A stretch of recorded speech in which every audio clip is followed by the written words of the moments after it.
Our problem is that we promised to repeal and replace Obamacare, and we failed.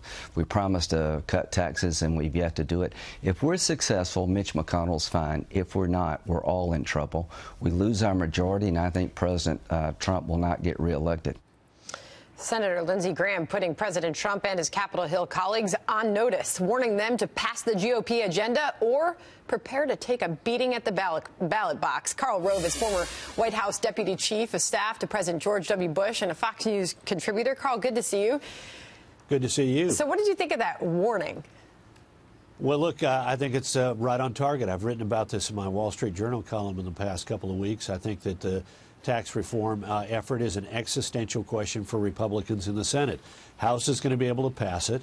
The question is, will the Senate Republicans be able to get their act together? If they do, then they may have forward progress as well on health care. If they don't, Republican enthusiasm is going to dwindle dramatically because Republicans are going to say, what are you doing with this majority that we gave you?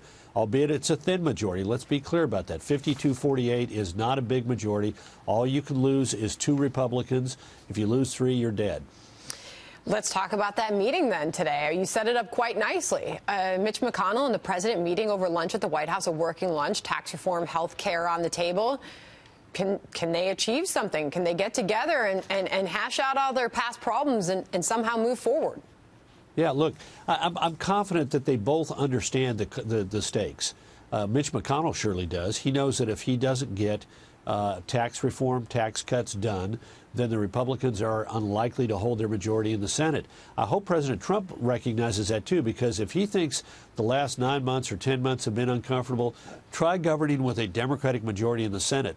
They'll have oversight committees and investigations and subpoenas and demands that'll make his life a living hell. So, yes, I think it's in both men's interest to find a way forward, and I'm confident they will. They're surrounded by able people in the Senate and the White House. The president, I think, understands the political stakes. McConnell understands. When you get to sort of this kind of a point when it's an existential question, life or death, political life or death, people tend to find a way to move forward. So clearly a lot at stake here, and timing is going to be everything. I mean, we're talking about the if here, Karl. If it gets done, when does it get done? We sat down with Senator Ted Cruz on this program on Friday, who said, you know, if it doesn't get done by the end of the year, then it'll get done in the beginning of the year. Paul Ryan saying we're going to stick around if it's not done by the end of the year. We're going to work over Christmas. But timing's everything with this. Yeah.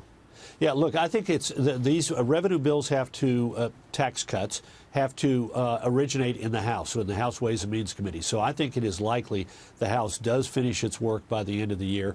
It may be that the Senate begins consideration markup of a bill, but I think Senator Cruz was right. I think it's more likely that we see the House move this year in November or December, most likely December, and that the Senate works in January. And then the question is, how big are the differences between the two versions? Because the House will have one version, the Senate will have another. They'll go to a conference committee. How contentious is that conference committee, and how quickly do they move through it?